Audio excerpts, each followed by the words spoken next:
তুমি কি সায়েন্সের স্টুডেন্ট? সায়েন্স নিয়ে উচ্চ মাধ্যমিক পাস করেছো, এবারে চাও মাইক্রোবায়োলজিতে পড়তে, কিন্তু তুমি জানো না যে এর কেরিয়ার স্কোপ কি রয়েছে, ফিউচার স্কোপ কি রয়েছে। সেই সমস্ত কিছু আজকের এই ভিডিওটিতে আমরা আলোচনা করব।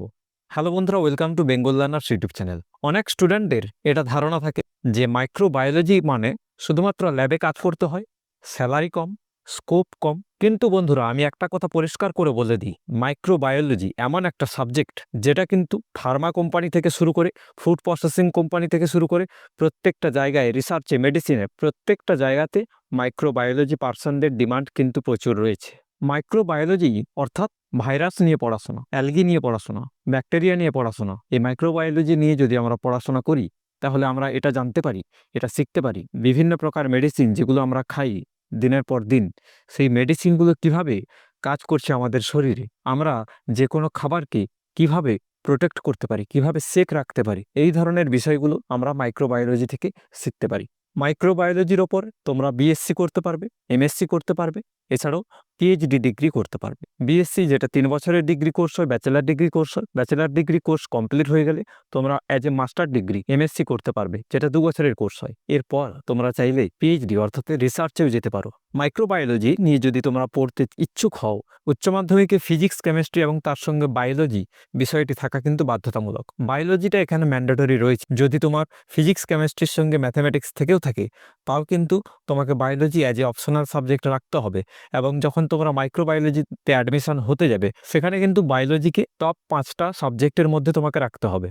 অর্থাৎ বাংলা, ইংরেজি তোমার কম্পালসারি থাকছে, তার সঙ্গে যে 3টে সায়েন্সের সাবজেক্ট থাকবে সেটার মধ্যে বায়োলজি যেন থেকে থাকে।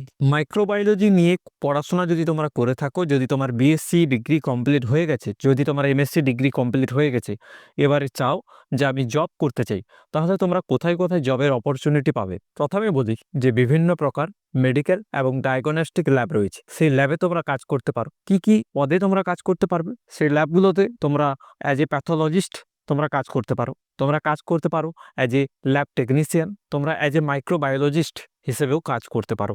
এই ধরনের যে ল্যাবগুলোর কথা বললাম, এই ল্যাবগুলো কিন্তু বিভিন্ন প্রকার হসপিটালেও হয়ে থাকে। এছাড়া বিভিন্ন যে ডায়াগনস্টিক সেন্টার রয়েছে, বড় বড় ডায়াগনস্টিক সেন্টার, সেখানেও কিন্তু এই ধরনের ল্যাব থাকে।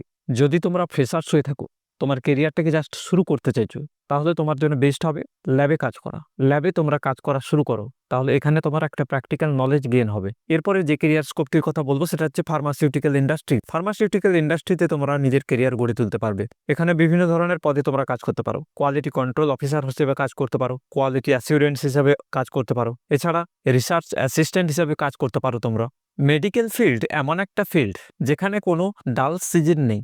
বলে না যে বিভিন্ন প্রকার ডিপার্টমেন্ট, বিভিন্ন প্রকার ফিল্ডে ভালো সিজন চলছে না, ভালো সময় আসছে না, কিন্তু মেডিকেল ফিল্ড এমন একটাই ফিল্ড রয়েছে যেখানে কিন্তু বরাবরই একটা গ্রোয়িং ফিল্ড। তাহলে তুমি যদি মেডিকেল ফিল্ডে কেরিয়ার গড়ে তুলতে চাও, মাইক্রোবায়োলজিতে আসতে চাও, তাহলে এটা বেস্ট অপশন তোমার কাছে রয়েছে।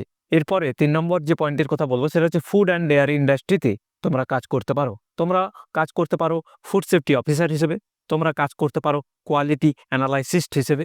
ফুড প্রসেসিং ইন্ডাস্ট্রিতে বিভিন্ন প্রকার ল্যাব রয়েছে, ফুড টেস্টিং ল্যাব রয়েছে, সেই ল্যাবে তোমরা কাজ করতে পারো। কারণ কি, এই ফুড প্রসেসিং ইন্ডাস্ট্রি এমন একটা ইন্ডাস্ট্রি, এখানে কিন্তু মাইক্রোবায়োলজিস্টদের ম্যান্ডেটরি দরকার রয়েছে। এরপরে যে অপশনটির কথা বলবো সেটা হচ্ছে গভর্নমেন্ট জব। দেখো, তোমরা যদি চাও সরকারি চাকরিতে আসতে পারো, যেহেতু তোমার বিএসসি করা আছে বা তোমার এমএসসি করা আছে, তুমি যে কোনো সময় সরকারি চাকরির প্রিপারেশন করতে পারো এবং সরকারি চাকরি পেতে পারো, সেটা সেন্ট্রাল গভর্নমেন্টের হোক কিংবা স্টেট গভর্নমেন্টের। তোমরা যদি চাও হায়ার স্টাডিজ করতে, সেটাও করতে পারো। তোমরা রিসার্চ করতে পারো মাইক্রোবায়োলজিতে, কলেজের লেকচারার হতে পারো, রিসার্চ অ্যানালাইসিস্ট হতে পারো, তোমরা অ্যাজ এ রিসার্চ সায়েন্টিস্ট হিসেবে কাজ করতে পারো। এই ধরনের বিভিন্ন প্রকার অপশন রয়েছে, কেরিয়ার অপরচুনিটি রয়েছে। শুধু দরকার তোমার নিজের ওপর বিশ্বাস। তোমার নিজের ওপর যদি বিশ্বাস থাকে, তোমরা অবশ্যই এই মাইক্রোবায়োলজিতে সাকসেস লাভ করবে। এবারে চলে আসছে স্যালারি। স্যালারি কি ধরনের রয়েছে? মাইক্রোবায়োলজি একটা গ্রোয়িং কেরিয়ার সেক্টর রয়েছে। তোমরা যদি মাইক্রোবায়োলজিতে কেরিয়ার গড়ে তুলতে চাও, তাহলে অবশ্যই এটা একটা ভালো অপশন। এবং এখানে স্টার্টিং স্যালারি তোমরা মিনিমাম 15,000 থেকে 20,000 স্যালারি আশা করতে পারো। এবারে তুমি কোথায় কাজ করবে, কোন শহরে কাজ করবে, সেটার উপর ডিপেন্ড করে তোমার স্যালারিটা হবে। তো বন্ধুরা, এই ছিল মাইক্রোবায়োলজি সম্পর্কে একটা ছোট্ট সংক্ষিপ্ত ভিডিও, যার সাহায্যে আমি এটা বোঝানোর চেষ্টা করলাম যে মাইক্রোবায়োলজিতে যদি তোমরা কেরিয়ার গড়ে তুলতে চাও কী কী অপশান রয়েছে এবং কিভাবে তোমরা মাইক্রোবায়োলজিতে আসতে পারবে। ভিডিওটি যদি ভালো লেগে থাকে বন্ধুদের সঙ্গে, ভাই বোনেদের সঙ্গে শেয়ার করতে ভুলো না। আমি এই ধরনের কেরিয়ার রিলেটেড ভিডিও বানাতে থাকি। চ্যানেলে প্রথমে চ্যানেলটিকে সাবস্ক্রাইব করে যেও। আজকের মতো এখানে ভিডিওটি শেষ করলাম। দেখা হচ্ছে নেক্সট কোনো ভিডিওতে।